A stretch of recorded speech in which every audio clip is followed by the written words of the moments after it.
Clearly nothing is sacred because I'm pretty sure I'm on tape somewhere saying that I will only take a look at cars that cost under $100,000 and sell more than 10,000 units a year, and neither of those things describe the car right next to me, the Acura NSX. This starts nearly $160,000 at the moment, and Acura sells only a few hundred of them a year. The NSX is one of the rarest supercars in North America and one of the rarest cars, period. It's also, interestingly enough, one of the very few supercars around the world that is not made by an exotic car company. This is made by Acura's parent company, Honda. And in the United States and in some markets, it's sold as the Acura NSX, and in some countries, it's sold as the Honda NSX. In case you're wondering, the other supercar that's made by a non-exotic car company, or at least a non-performance car company, would be the Ford GT. Because arguably, the Porsche supercar is built by a sports car company. So what is a supercar? Well, the definition has actually changed over time, and it is something of a nebulous definition, to be perfectly honest.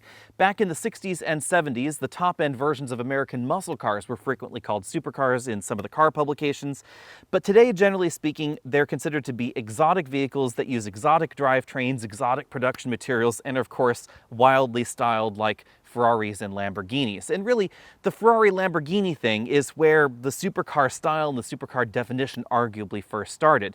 Now, the question that I've had lately is, could something like a Chevy Corvette be a supercar, since now it's mid-engined and honestly looks a little bit like the rest of the supercars out there? I'll let all of you decide down there in the comment section below. To understand the NSX, we should probably go back in time a little bit to the 1980s. At this point, Honda had cultivated a well-deserved reputation for producing reliable, dependable, efficient vehicles in North America. But they also had a reputation for creating vehicles in those segments that were a little bit more fun than the competition. So, for instance, we had vehicles like the Honda Del Sol, the Honda Civic Si, and an Accord that was just more fun to drive than a Camry. Around this same time, Honda and Toyota decided that they both needed to create luxury brands. There were some theoretical legislative reasons for this. They were afraid that there could be some caps on the number of vehicles exported from Japan and imported to the United States, so they wanted to make sure and make the most money possible on a limited number of vehicles. But also, they decided that they need to have the prestige that you see in some of the European luxury brands. A lot of folks at this time were still thinking of Japanese car companies as creating uninspiring economy boxes, and that is definitely not the NSX, whether we're talking about this generation or the previous generation. So it was as much about proving their worth, proving their engineering ability, as creating a world-class supercar and a luxury brand attached to it in the United States. Two definite essentials for a supercar are that it has to look exotic and amazing. I think the NSX definitely checks that box. The look of this car is absolutely incredible. And it also has to be desirable, but not quite attainable. When I first looked at the price of this generation NSX, I thought, my gosh, the price has really escalated. For 2021, this will start at $157,500. But when you go back in time and you really think about how much the original one cost, you'll understand that it was also an exotic vehicle. It started at $60,000. That was nearly 5 times the price of a base Accord. Now, this one is more expensive, but it's only 6.3 times the cost of a base Accord, so it's not that far off when you actually think about it.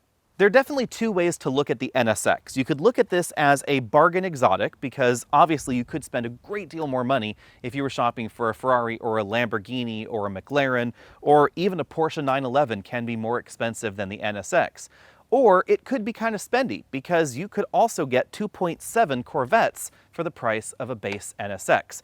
And the model that I'm driving today is stickered up to $194,000. Dimensionally, the NSX is pretty close to the Porsche 911, the McLaren 570S, and the Audi R8, all of which are direct competitors. This is about 6 inches shorter than the new Corvette. And the Corvette is kind of an interesting twist, because this generation Corvette went from front-engine rear-wheel drive, as I said before, to mid-engine rear-wheel drive. So it's now a little bit closer to the average exotic, but it has a price tag that's much more attainable. We'll talk about that later. Now, this is a hybrid vehicle, so the curb weight is a little bit higher than some of the competition. This is about 500 pounds heavier, for instance, than a McLaren 570S at 3,878 pounds, but that's actually really similar to the Porsche 911 or the BMW i8, which is also a lightweight exotic hybrid. But the i8's kind of different because it's a plug-in vehicle and it doesn't have as much power as we find in the NSX. No supercar would be complete without supercooling because the NSX is really a track-focused vehicle. So there are massive cooling ducts pretty much everywhere. We have aero treatments right down here at the bottom of the bumper, a single large exhaust opening here in the bumper. But if you go in for a closer look, there are actually 4 exhaust tips inside that one large oval. There are radiators in the massive side scoops, ducts to let air in and cool the engine compartment right behind the driver and front passenger, functional vents behind the front wheel to relieve pressure. And if you count around, there are no less than 10 radiators in the NSX. 3 of them are for the engine alone. There's 1 in the middle and then 1 engine radiator on either side. That's what these very large cooling ducts at the bottom of the front direct to. The NSX wasn't designed simply to be Acura's flagship. This was also designed to be sort of a technological tour de force for the entire Honda and Acura corporation. An example of the things that Honda is capable of engineering and developing, and of course building in a specialized factory that hand builds the NSX in Ohio. So interestingly enough, if you're looking for an American-built supercar, the NSX is in the running because, again, it's built in Marysville. Power output from this hybrid system is 573 horsepower and 476 pound-feet of torque. The engine is, of course, in the rear, but we're diving under the hood because this is where we find a twin-motor drive unit. This was first released in 2013 in the RLX hybrid, and it's repositioned. The RLX had it in the back, the NSX has it in the front. Each motor produces 36 horsepower and 54 pound-feet of torque. 36 horsepower and 54 pound-feet of torque may not sound like a lot of oomph, but it's important to understand what the NSX is doing with these electric motors. Yes, these electric motors improve traction and they improve the 0 to 60 time of the NSX. This would be slower if it did not have those electric motors, but they have another trick up their sleeve. They can torque vector or create yaw motions in the vehicle when the power's on or when the power's off. You see, the vehicle can not only just send 36 horsepower and 54 pound-feet of torque to this wheel right here, or the one on the other side whenever it wants to, it can also use this wheel to regenerate energy and send power across to the other electric motor. So not only are you effectively putting a little bit of braking ability on one wheel up front, you're also causing a yaw motion in the vehicle by moving the vehicle around the corner with the other wheel. Behind the driver and front passenger, we find a 3.5-liter twin-turbo V6 that's unique to the NSX. This engine produces 500 horsepower and 406 pound-feet of torque on its own. It's mated to an electric motor that produces 47 horsepower and 109 pound-feet of torque, and then behind it, a 9-speed dual-clutch transmission that was designed specifically for the NSX. The dual-clutch transmission and the exhaust system are the reason that this cargo area that you can see just behind is almost comically small, just as we see in most mid-engine vehicles, although it is worth noting the Corvette does have a slightly larger trunk. This electric motor has 3 main tasks. It can generate power, send it to the battery or to the front electric motors, and of course it can start the engine, because just like most hybrids, when you come to a stop, if this is in 2 of its drive modes, the engine will turn off. If you're in the sportier drive modes, the engine will stay on. And depending on the situation and exactly what the software thinks is best, this motor can also add horsepower and torque to the equation. For a high-performance car, front seat comfort is pretty good. We have a 4-way adjustable lumbar support and a powered driver's seat, although it doesn't have quite the same range of motion as you might expect in a luxury car for $160,000. We do have a 2-position seat memory though over there on that side, but the seat bottom cushion does not adjust for height, so either you're tall enough to drive the NSX or you're not. We do have a tilt telescopic steering column with a decent range of motion. One question that I've received a lot this week is, how do taller drivers fit in here? Well, I'm 6 feet tall, and if this seat is all the way back in its tracks, again, it does not adjust for height, then my heel is about an inch away from the accelerator pedal. So if you're that much taller than I am and you don't like having your legs up in the air, then you might find this seating position a little bit uncomfortable. That's something that we see in a wide variety of high-performance vehicles. However, it's difficult to maintain the proportions of the vehicle, the lightweight nature, etc., and then have it adjust for some of those shorter or taller drivers. It's just a fact of life. On the bright side, the average buyer out there will probably not have a problem driving this on a track because with the seat cushion all the way down, I do have a slightly longer torso than some folks out there. I would actually just barely be able to put a helmet on. I have done that in an NSX. I've been on a track with a helmet on. It is theoretically possible for my size. With 3.9 cubic feet of storage space, clearly the NSX scores a 0 in our 24-inch roller bag test, but if you are really, really careful, you can just about squeeze 2 22-inch roller bags in here. However, it would need to be 2 bags that are not quite as square as this one right here. If one was a little bit smaller, it would fit right next to it. The cargo area in the NSX is somewhat unusually shaped and fairly small, so you can fit some small luggage back here, perhaps a carry-on roller bag, maybe 2, if you were really, really careful. But when it comes to my exclusive trunk comfort index, I'm going to give this 1 out of 10 points. It is a lot longer than you might think. My feet are all the way over here by the side light, and if I could somehow stuff myself in here, maybe I'd get 2 out of 10 points, but the opening is just a little too small. Also on my complaint list, there's no button on the outside to open the lid. Now it's time for a quick spin around the interior. A common complaint I've heard about the NSX from some people out there, obviously not NSX shoppers, is that it shares a few too many Honda parts. We certainly find those up here in the ceiling and all around the vehicle. The driver and front passenger have fixed height headrests and fixed height shoulder belts. You can see that the upholstery is a combination of leather, perforated leather, and then the faux suede inserts that we find right there in the center of the seat back. I think some folks could rightly argue that the new Corvette shares a few fewer components with the rest of the Chevy lineup than we see perhaps here inside the NSX. The front seats have fixed height shoulder belts and fixed height headrests. The upholstery is a combination of regular leather, perforated leather, and then the Alcantara faux suede inserts that we see in the middle of that seat back, and then of course the seat bottom cushion as well. We definitely have some aggressive bolstering, just as you'd expect in a performance vehicle. And moving over to the front doors, you can really see how wide and thick the doors and the door sills are. The grab handle right next to the door and window switch is really the only storage cubby we find over there on the door. There's a speaker grill in front and then another grab handle right there. You can really use either of those to open or close the door, depending on what's comfortable for you. As you'd expect, a large portion of the doors and dashboards are covered in stitched material. So the door is covered in either leather or imitation leather or the Alcantara fabric that we find there. And that continues around the dashboard, where we find a lot of hand-stitched materials and then some silver accents running right across the dashboard to help tie everything together. On the passenger side, this is not just a portion of the dashboard, this is also the glove compartment. You can see it is sort of a slot-style glove compartment. I was not able to fit a larger tablet computer inside. On the other hand, there is just about enough room to store the detachable cup holder in there. That's definitely a handy thing, because otherwise it would dock right over here on the passenger side, and it will end up bopping the passenger's leg. Working our way down the middle of the dashboard, we have more stitched leather going on there, 2 large air vents, the engine start-stop button, and then a color touchscreen infotainment system. This is basically the same screen and the same software that we find in a variety of other Honda vehicles. That's been, again, a source of complaint for some folks out there. I do wish that this software had perhaps been updated, or at least used some of the software that we find in some of Honda's more expensive vehicles, but I think that they chose this software because of the size of the screen. Below that, we find the controls for the dual zone automatic climate control, the drive mode selector knob. This is a very large knob here. You can choose between quiet, sport, sport plus, and then if we click over and hold, it will engage the track mode. An interesting touch is that when you're in track mode, it automatically puts the screen to sleep there, perhaps so that we can pay attention to something other than just stabbing the infotainment options. Below the drive mode selector, we find controls for the heated seats, Acura's Hunt and Peck style shifter, the control for the electric parking brake, auto brake hold, and then a very small storage compartment right back here. I think it's obvious that this generation of the NSX was designed before the advent of some of these really large smartphones like the one that I have. Because there was certainly a time where this slot could have accommodated a smartphone, but now mine is just a little bit too large. It's also a little bit too large to live back here in this other smartphone storage area if I have a cable connected to it, or even in this area right here where we find the USB input for that infotainment system. You can close that cover to give it a little bit more of a clean look right back there between the front seats. Since this is a 2-seat vehicle, we just have the bulkhead right back there behind the front seats. And if we look beyond the bulkhead, we find the engine right back there. The instrument cluster is a partial LCD unit, so we have a physical engine temperature gauge and physical fuel level gauge. Pretty much everything else is being delivered by that large LCD right there in the middle, except for the ready light, because of course this is a hybrid, so even though the RPMs are at 0, the vehicle is on. Now, the engine will turn off if we're in regular mode or sport mode and you're at a stop, but if I toggle over to Sport Plus or Track, then the engine stays on.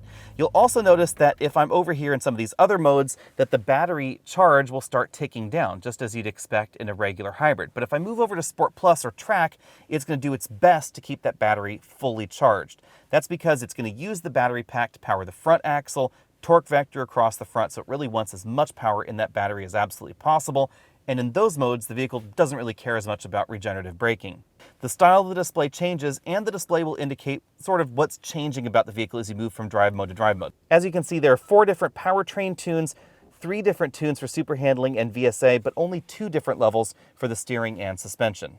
The steering wheel has sort of a squarish vibe to it, so it's not exactly flat on the top, not exactly flat on the sides, and not exactly flat on the bottom, but it definitely has a very square feel to it.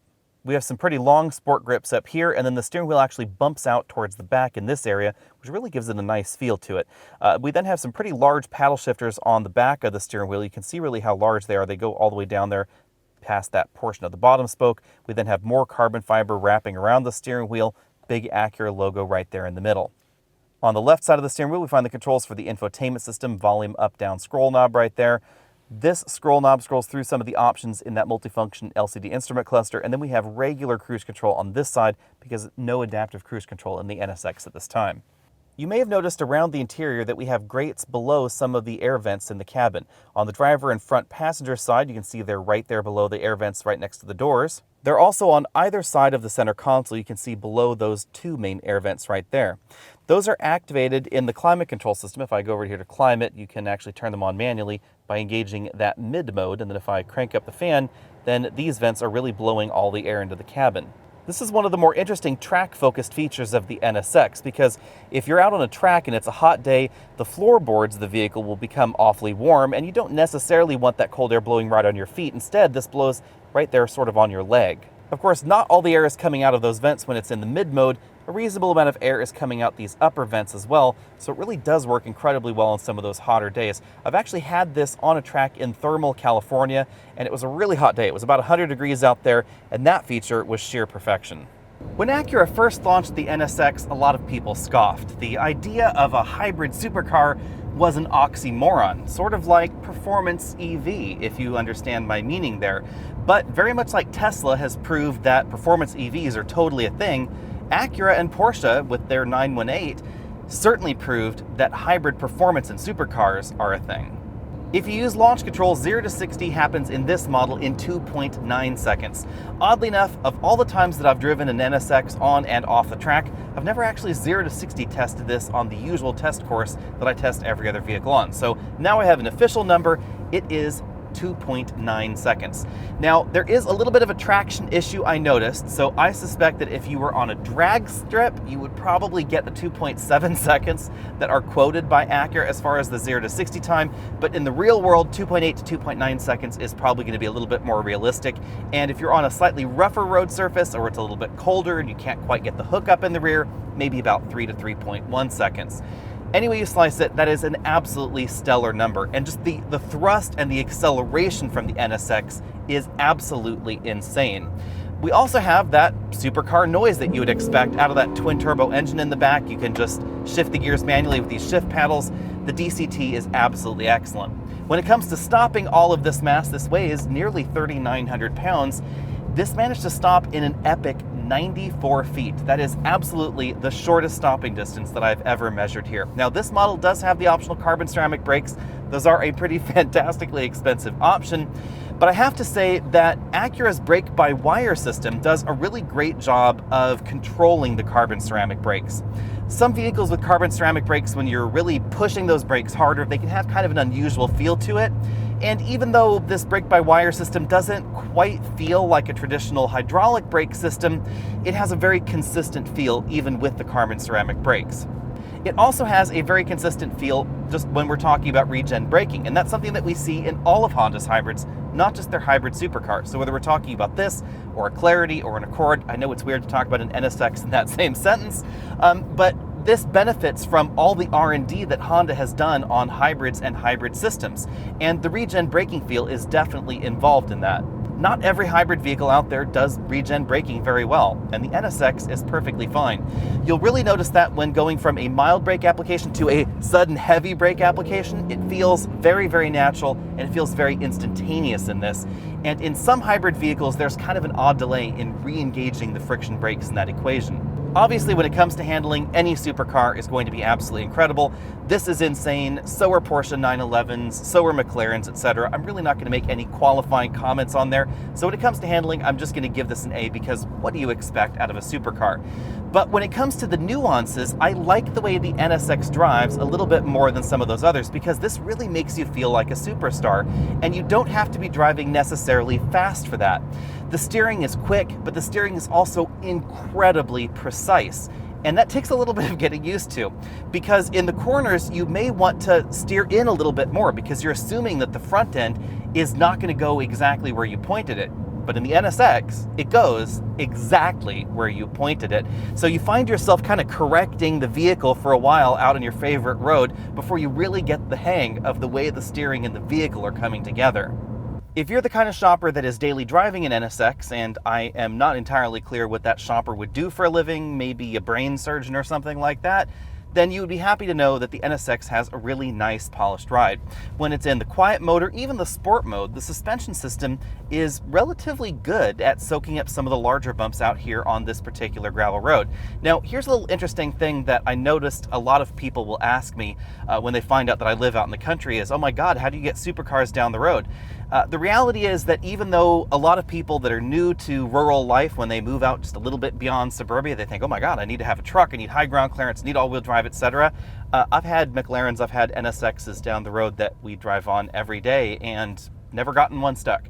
Never actually scraped anything either. Now that said, it is a nice thing that the NSX is a little bit higher off the ground than some of the other supercars, so you won't need that front end lift, which the NSX doesn't have, by the way. So if you are wondering, this doesn't have that particular feature. We do find that, for instance, in the Corvette, a lot of supercars out there, because the front end is super low. This one doesn't have that same kind of parking lot speed bump problem, although obviously you don't want to get a little too close to the curb in some of those parking lots, because you will start ramming that really expensive carbon fiber front end into something concrete. When it comes to the ride score, as far as supercars go, I'm going to give this an A. Obviously, the wide sticky tires and the quick steering ratio are part of that, but it also has to do with the trick torque vectoring axle up front and its ability to overdrive the outside wheel whenever it wants to, because it's not mechanically connected to anything, and then also regen brake on the other side when it needs to, when it really wants to increase that torque motion up front. You can get an awful lot more torque motion on the front axle than you would think possible with just theoretically 36 horsepower, because it doesn't just have to drive that one axle faster and put even more oomph up there. It can also, again, basically drag the other wheel and get that torque motion that you're after. Drivetrain smoothness seems like a weird thing to talk about with a supercar as well, but that's really something you'll notice in the NSX. If you're in stop and go or slow and go traffic, this is considerably smoother than a lot of the other DCTs out there, or single clutch automated manuals that you sometimes see in performance vehicles as well. Right now, the engine is actually off, and the electric motors are providing that motive force. So when you're in stop and go and slow and go traffic, it doesn't need to slip the clutch because it's got an electric motor for that. But if you're not interested in the NSX feeling like a hybrid, you just toggle the dynamic mode over to Sport Plus. The engine will not turn off regardless of what you're doing, and the performance is just absolutely mind-blowingly insane. As is the noise. The NSX just has an epic engine sound. That 3.5 liter V6 with the exhaust there, it just sounds absolutely incredible. You almost just want to leave it in manual mode and just sort of, shift the engine around just so you can hear that engine do its thing. It doesn't snap, crack, and burble like some of the European engines, especially some of the Italian engines, but it really has a great V6 performance car sound. And if you don't want to disturb your neighbors, there is a drive mode called Quiet. We still have incredible performance. It's not quite the same as you find in Sport Plus, not quite as mind-warping, but it is certainly a lot quieter. So if you want to be nice to your neighbors, you can engage that mode. It does, however, not change the cabin noise score at all, which at 50 miles an hour is a relatively loud 74 decibels. Definitely keep in mind that we have huge wide tires, and cabin quietness was not too high on the priority list for the NSX, just as it isn't for many supercars. Obviously, lightweight componentry and the engine, etc., that's more of a design priority than cabin noise. So something similar happens in most vehicles out there in this category, to be perfectly honest. Fuel economy has been surprisingly good. Over a week of mixed driving, and I have been daily driving this, I've been averaging 22 mpg, which is a little bit better than the EPA says. Now, that's not epic by hybrid standards, of course, but that's awfully good for a high-performance vehicle with nearly 600 horsepower and a 0 to 60 time under 3 seconds. Bottom line, the NSX is as batshit crazy as you can possibly imagine on the road. But it's also strangely civilized. This doesn't have some of those same compromises we find in other exotic vehicles out there. And I'm not just talking about the fact that this is probably less likely to be broken all the time or need to spend quite as much time at a repair shop as a Ferrari or a Lamborghini. I'm just talking about the ability for this vehicle to be a comfortable daily driver. We have Apple CarPlay and Android Auto. We have dual zone climate control. We have a very smooth transmission. This is not going to knock your teeth out in terms of its suspension tuning, and it's not going to feel herky-jerky in those low-speed maneuvers. When I come up to a stop sign right here and I just move off very gently, it feels like a regular car. It doesn't feel like there are strange compromises for the fact that this is a supercar. Now let's take a look at the pricing. The NSX theoretically started at $157,500, but this model has a lot of options on it. Let's go through them right now. Interestingly enough, this red paint is not an extra cost option. It actually is listed as 0 on here. But the carbon fiber exterior sport package and carbon fiber engine cover, you can see the carbon fiber down there at the bottom, on the side sills, on the rear spoiler, etc. That's $12,600.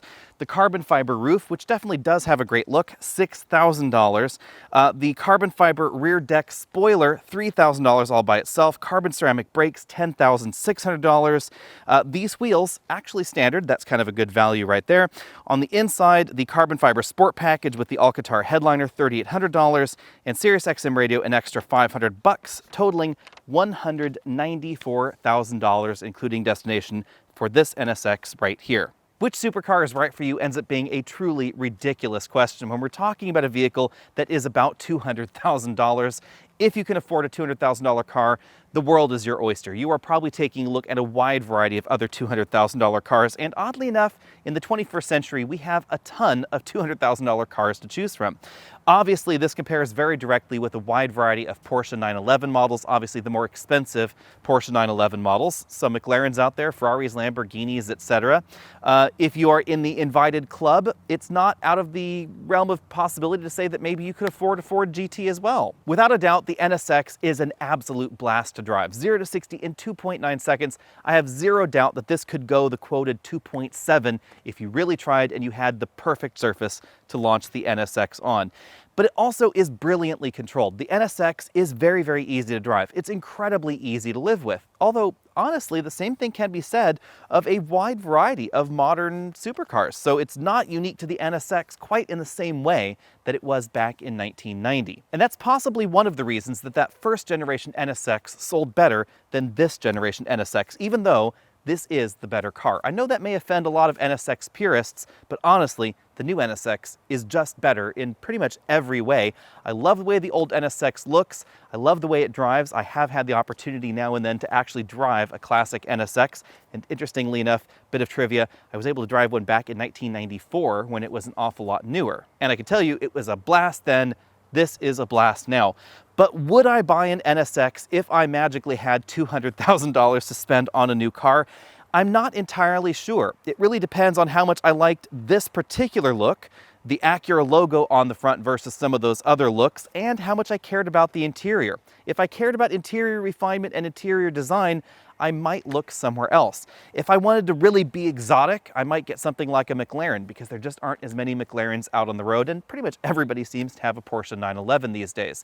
The problem with the 911 and comparing it to the NSX is that yes, there are some truly incredible 911s, but there are also some much more affordable 911s. So it doesn't have quite the same uniqueness, quite the same cachet, if you will, of an NSX. So with that out of the way, let me know what you would get down there in the comments section below. I am not entirely clear what I would do. I think I might lean towards, I don't know, something crazy like a McLaren. Again, if theoretically I had that much money, which I don't, because not enough of you subscribe. So hit the subscribe button down there, get me enough subscribers, and I promise you that I will never turn into a person that runs out and buys a supercar. I'll see all of you later.